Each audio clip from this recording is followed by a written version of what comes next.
Hi, hello, namaste. Welcome to a very special health video on Navratri and festivities. My name is Kriti and I help you to optimize your daily nutrition needs. यानी कि रोजमर्रा की जिंदगी में जो हमें पौष्टिक तत्वों की जरूरत होती है उसको हम कैसे सुधार सकते हैं, कैसे बढ़ा सकते हैं, मैं उसमें आपकी मदद करती हूँ। जैसे कि हमें पता है कि नवरात्रे आने वाले हैं और नवरात्रियों के साथ हमारा जो फेस्टिवल सीजन है वो स्टार्ट हो जाता है। पर्सनली मैं बहुत ज़्यादा एक्साइटेड रहती हूँ इस फेस्टिवल सीजन की वजह से। हम और सोशलाइज हो सकते हैं, हम और रेडी हो सकते हैं और हमें बहुत सारे फूड को ट्राई करने का मौका मिलता है। पर इसके साथ साथ एक टेंशन बनी रहती है कि आप अपना जो हेल्थ गोल है, अपना जो फिटनेस गोल है, उसको और उसकी जर्नी को कैसे मेंटेन कर सकते हैं और ऑफ रूटीन ना जाते हुए, अपना फोकस ना खोते हुए इन फेस्टिवल को कैसे एंजॉय कर सकते हैं। सो आइए बात करते हैं कि कैसे आप फेस्टिवल सीजन को एंजॉय कर सकते हैं, अपना वेट पुट ऑन ना करते हुए और अपनी एनर्जी को मेंटेन करते हुए और बहुत ज्यादा ब्यूटीफुल दिखते हुए। सबसे पहले हम बात करने वाले हैं नवरात्रि एंड फास्टिंग की। ऐसा क्यों होता है कि फास्टिंग में जब हम ये एक्सपेक्ट करते हैं कि वेट लॉस होना चाहिए तो ऑन द अदर हैंड हमारा वेट बढ़ जाता है।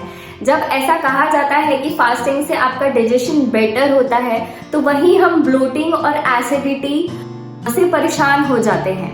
And at the same time जब हमें ऐसा बोला जाता है या हम ऐसा बहुत ज़्यादा सुनते हैं कि फास्टिंग के टाइम पे हमारी बॉडी डिटॉक्स होती है, हम क्लेंस करते हैं, ऑन द अदर हैंड हमें स्लीप में चैलेंज होता है एंड हाईली कॉन्स्टिपेटेड होके हम इरिटेशन के मोड पे जाने लगते हैं। तो ये सारी चीज़ें जो हैं वो इसलिए होती हैं क्योंकि हम जो फास्टिंग है उसका जो मोड है वो धीरे धीरे चेंज कर रहे हैं। हमें ये कोशिश करनी है कि फास्टिंग के टाइम पे हम लाइट फूड्स लें, ना कि बहुत ज़्यादा फ्राइड एंड हेवी फूड्स लें, क्योंकि फास्टिंग का जो मेन पर्पस है, रिलीजन से लेके बात कर सकते हैं या कल्चरली बात कर सकते हैं and also as health related बात कर सकते हैं, वो हमें एक अपॉर्चुनिटी देता है कि हम अपनी बॉडी को क्लीन रखें, क्लीन कर सकें एंड एक रीस्टार्ट या रीसेट बटन कर सकें। जैसे हमारे फोन्स में होता है, रीसेट करने के बाद, रीबूट करने के बाद फोन जो है वो ऑप्टिमाइज हो जाता है और बेटर परफॉर्मेंस देता है। वैसे ही हमारी जो बॉडी है, हमारा जो माइंड है, उससे हम बेटर परफॉर्म कर पाए, हमको फास्टिंग ये अपॉर्चुनिटी देता है। कुछ बहुत सिंपल चीजें, जैसे कि फास्टिंग के टाइम पे सबसे इम्पॉर्टेंट चीज जो हमको ध्यान रखनी है कि फास्टिंग का मतलब भूखा रहना नहीं होता है। फास्टिंग का मतलब होता है सात्विक भोजन। तो हमको जो भी फूड सेलेक्ट करना है, जो भी हमारे कल्चर में जो भी रूल्स जो आप फॉलो करते हैं उसमें आपको सात्विक फूड का सिलेक्शन करना है। सात्विक फूड क्या होता है? सबसे इजी सिंपल वे में जो भी चीज जमीन से ऊपर ग्रो होती है उसको हम सात्विक फूड कहते हैं। एंड सात्विक फूड आपको इजीली अवेलेबल नेचर से होता है, आप उसको इजीली इंटेक कर सकते हैं without any processing. So these are the simple rules जिसमें आप फॉलो कर सकते हैं और एक सात्विक फूड मील को सिलेक्ट करके इंटेक कर सकते हैं। ऑल्सो मैंने 9 डेज के लिए 9 सात्विक मील प्लान्स रेडी किए हैं, उनकी रेसिपीज रेडी की है, तो आप डिस्क्रिप्शन में जाके उसको चेक कर सकते हैं और वेबसाइट पे जाके उसकी पूरी रेसिपी चेक कर सकते हैं। सेकेंड इम्पॉर्टेंट चीज़ जो हमको ध्यान रखनी है वो है हाइड्रेशन।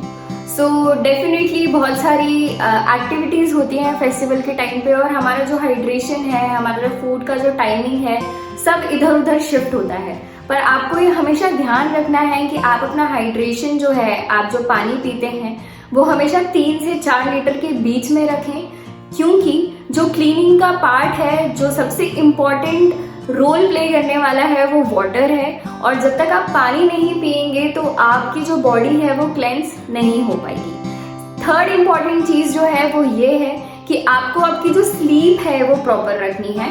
आपको अपना जो स्लीप स्केड्यूल है उसको बिल्कुल भी डिस्टर्ब नहीं करना है और आपको आपके जो काम हैं, जो पकवान बनाने हैं, जो सफाई करनी है, वो आपको इसी तरीके से स्केड्यूल करनी है ताकि आप एक प्रॉपर रेस्ट ले पाएं, एक अच्छी स्लीप इंजॉय कर पाएं और फाइनली जब डे हो तैयार होने का तो आपके फेस पे ग्लो रहे, ना कि बहुत सारी थकान रहे और आप बहुत ज्यादा परेशान दिखें। ये तो बातें हो गई कि क्या चीजें हमें करनी है। अब कुछ इंपॉर्टेंट चीजें ये भी हैं जो हमको अवॉइड करनी है, जिसमें सबसे पहली चीज है बाहर का पैकेज्ड फूड या पैकेज्ड व्रत ऑप्शंस जो हमें मिलते हैं। हमें नहीं पता है कि वो कौन से ऑयल में फ्राइड हैं, वो कितने टाइम से पैकेज्ड हैं, एंड यस डेफिनेटली वो सात्विक फूड में नहीं आते हैं। आप सात्विक फूड के लिए, फास्टिंग के लिए अपना जो घर का खाना है उसको बनाएं और उसको एंजॉय करें। अगर आपको कोई भी चैलेंज है तो आप डिस्क्रिप्शन में जाके कुछ ऑप्शंस को चेकआउट कर सकते हैं और उनको फॉलो कर सकते हैं, वो वाली मील्स ट्राई कर सकते हैं और मुझे ज़रूर बताइएगा कि वो मील्स आपको कैसी लगी। सेकेंड चीज़ जो हमको अवॉइड करनी है वो है हैवी फूड। तो बहुत ज़्यादा फास्टिंग के बाद जब हम एकदम से बहुत सारा हैवी फूड खाते हैं, जैसे कि बहुत ऑयली या बहुत गरिष्ठ फूड, तो हमारा जो एनर्जी लेवल है, जो हमारा मेटाबॉलिज्म है, जो हमारा ओवरऑल वेट है, वो कहीं ना कहीं बहुत ज़्यादा फ्लक्चुएट करता है, क्योंकि बॉडी उसको मैनेज करने के लिए अभी रेडी नहीं थी, क्योंकि हम उसको अभी तक लाइट फूड्स दे रहे थे। इसलिए आपको ये भी मेक श्योर करना है कि आप हैवी लाइट का जो झटका है वो बॉडी को ना दें और लाइट फूड से धीरे धीरे हैवियर फूड्स की तरफ प्रोसेस लें, ना कि एक टाइम पे आपने फलाहार किया और नाइट को आपने बहुत ज़्यादा हैवी मील ले ली। वैसा हमें बिल्कुल भी नहीं करना है। आपको स्मॉल पोर्शंस में जो फ्रूट्स हैं वो इंक्लूड करने हैं एंड जो हैवी मील्स हैं उनको अवॉइड करना है। तीसरी चीज़ जो हमको अवॉइड करनी है वो है किसी भी टाइप के फ्रूट जूसेस या शुगरी ड्रिंक्स। फ्रूट जूसेस की जगह पर आप होल फ्रूट्स ले सकते हैं, जो ना कि आपको एक बेटर एनर्जी प्रोवाइड करेंगे, एक sustainable long term energy provide करेंगे, बट आपको फाइबर्स भी प्रोवाइड करेंगे, जिसकी वजह से आपका जो डाइजेशन है वो और बेटर होगा। सो ये थे कुछ टिप्स जिनको आप अप्लाई करते हैं और फॉलो करते हैं, तो without having tension of weight gain आप अपने फेस्टिवल्स को और ज़्यादा अच्छे से एंजॉय कर पाएंगे। और इसी वीडियो से रिलेटेड मेरे पास 2 क्वेश्चंस हैं। तो फर्स्ट क्वेश्चन ये है कि जब हम हरी मिर्च यूज़ कर सकते हैं, काली मिर्च यूज़ कर सकते हैं, तो हम लाल मिर्च क्यों नहीं यूज़ करते हैं फास्टिंग में? सो फ्रेंड्स, हम लाल मिर्च इसलिए यूज़ नहीं करते हैं क्योंकि लाल मिर्च का जो रूप है वो तामसिक रूप होता है और फास्टिंग में हम सात्विकता की ओर जाते हैं, इसलिए रेड चिलीज को हम अवॉइड करते हैं हमारे फास्टिंग फूड्स में। और जो सेकेंड क्वेश्चन है वो ये है कि first thing in the morning हमें क्या लेना चाहिए। तो first thing in the morning definitely बहुत सारे ऑप्शंस हमारे पास अवेलेबल होते हैं, जैसे कि नींबू पानी हो गया, जीरा पानी हो गया, सौंफ पानी हो गया, एप्पल साइडर विनेगर हो गया, कॉफ़ी या चाय हो गई। तो ये डिफरेंट चीज़ें हैं, हल्दी पानी हो गया, मैं बहुत सारे काउंट करने लगूंगी। तो ये सारी चीज़ें हम मॉर्निंग में लेते हैं, बट आई पर्सनली सजेस्ट कि आप first thing in the morning Luke warm water या रूम टेम्परेचर वाटर प्लेन ही लें, क्योंकि हमारी बॉडी को जो फर्स्ट थिंग जानी चाहिए वो बेसिक जानी चाहिए एंड उसमें कुछ भी एड ऑन नहीं रहना चाहिए।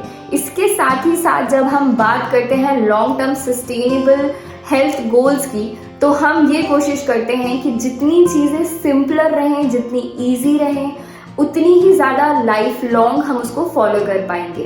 तो बहुत सारी चीज़ डेफिनेटली यस रहती है, बट इम्पॉर्टेंट चीज़ ये है कि क्या आप उसको 5 साल, 6 साल, 10 साल फॉलो कर सकते हैं।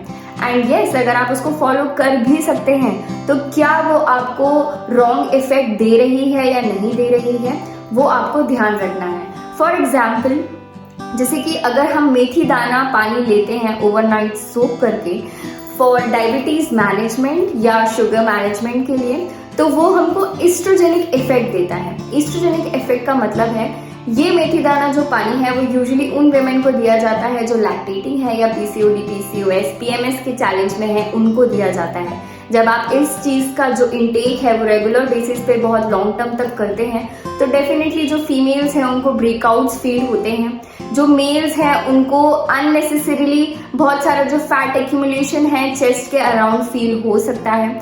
इसलिए ऐसी चीज़ों का जो इंटेक है वो खुद से ना करें। आप अपने डॉक्टर से या अपने पर्सनल न्यूट्रिशनिस्ट से पूछ कर ही लॉन्ग टर्म के लिए ये सारी चीज़ों पे जाएं.